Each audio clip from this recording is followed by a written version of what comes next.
Benvenuti su un altro video di FD Videomaker.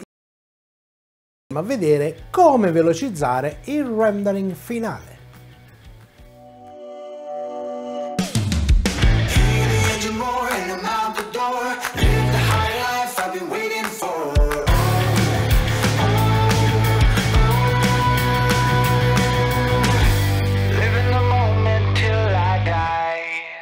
Bene, per velocizzare il rendering finale dobbiamo fare prima una premessa, perché dovremmo andare a utilizzare i codec che abbiamo visto nella puntata precedente e capire bene per che cosa vengono utilizzati. Innanzitutto, se siamo su piattaforma Mac, andremo a utilizzare un codec ProRes. Se siamo invece in piattaforma Windows, andremo a utilizzare un codec DNX HR. Ma di questi codec ne esistono varie versioni. A che cosa servono le varie versioni? Bene, su piattaforma Windows abbiamo l'NDX HR 444 HDR, quindi lo utilizziamo per tutti i formati HDR, 4K, 6K, 8K, quello che avete. E sicuramente utilizziamo questo codec per tutti i formati maggiori di 10 bit, quindi se avete una macchina che gira a 10 bit, questo è il formato che fa per voi, sia esso in 4K che in HD.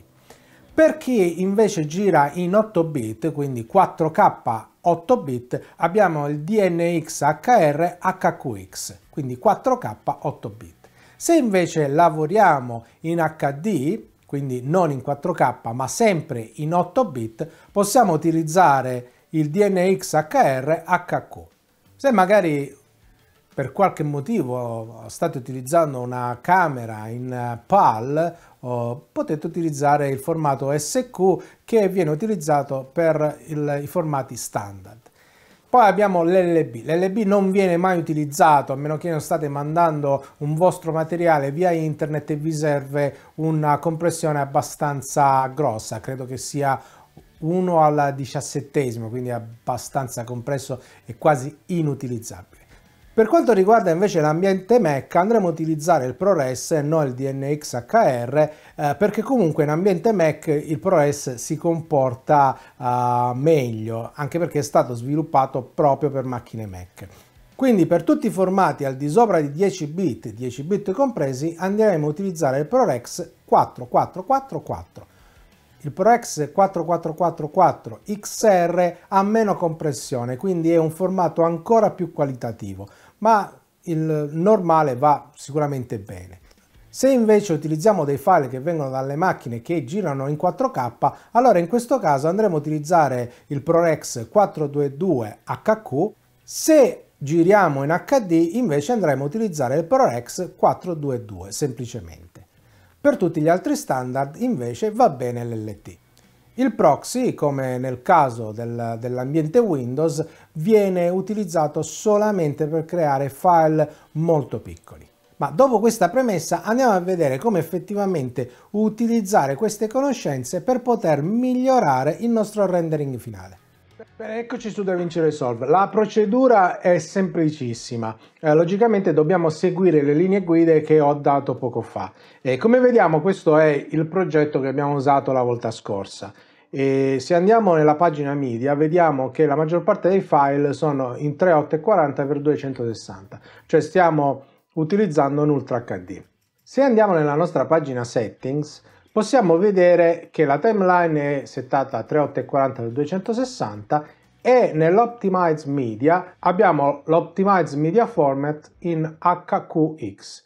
Come abbiamo detto, l'HQX la andiamo a utilizzare per formati 4K, che provengono comunque da camere che lavorano a 8 bit, perché se provengono da camere che lavorano in 10 bit o 422 andremo a utilizzare il 444. Se invece utilizziamo l'HQ è per filmati in HD, SQ, come abbiamo visto nel video precedente, li utilizziamo per formati standard che ormai non vengono più usati comunque. Quindi in questo caso 4K MP4 8 bit vado ad utilizzare l'HQX sia per l'Optimize Media che per il render cache, no cache, cache. L'altra volta l'ho pronunciato in maniera errata. Quindi faccio save e vado nella mia pagina delivery. Nella mia pagina delivery, vabbè, ma vado a mettere un nome, in questo caso test 1. Va bene disco A, QuickTime H264, o se non volete farlo in QuickTime potete anche mettere MP4, non ha importanza, comunque io in questo momento lascio QuickTime per avere una buona compatibilità con il Mac.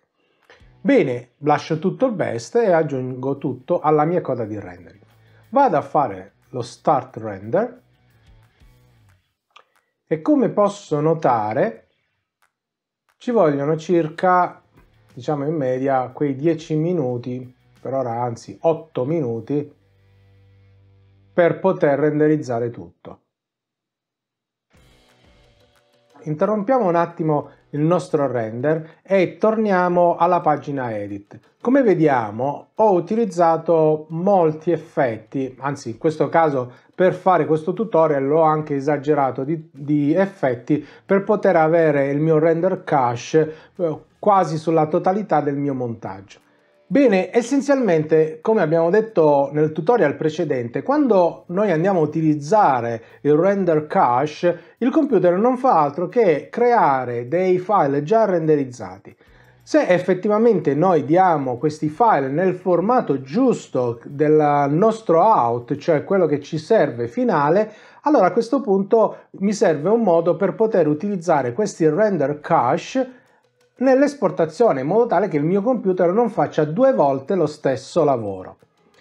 Per quanto riguarda l'Optimize Media, io ho ottimizzato tutti i miei file. In realtà il mio computer lavora benissimo nativamente con i file MP4, quindi non avrei avuto bisogno di ottimizzarli. Però per una questione di lavoro ottimale li ho ottimizzati. Voi comunque potrete fare delle prove, potete esportare dei file MP4 nativamente o producendo degli Optimize Media. Se vedete che gli Optimize Media sono più veloci in fase di rendering, allora vi consiglio di andarli a ottimizzare. Bene, come facciamo a utilizzare questa tecnica? Semplicemente andiamo nella nostra pagina Delivery, andiamo leggermente giù e vediamo che ci sono due menu, uno Advanced Settings, che lo apriamo, e su Advanced Settings possiamo utilizzare sia gli Optimize Media, cioè quelli che abbiamo ottimizzato, sia il nostro render cached.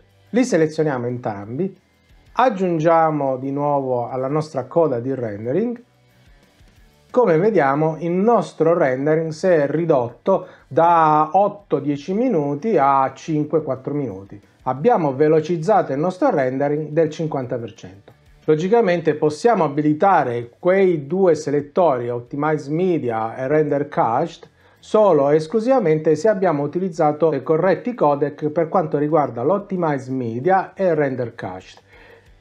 Bene, tutorial velocissimo, spero che vi sia stato utile per i vostri rendering, ma se il video vi è piaciuto non dimenticate di mettere un mi piace, attivare la campanellina, iscrivervi al canale e ci vediamo presto!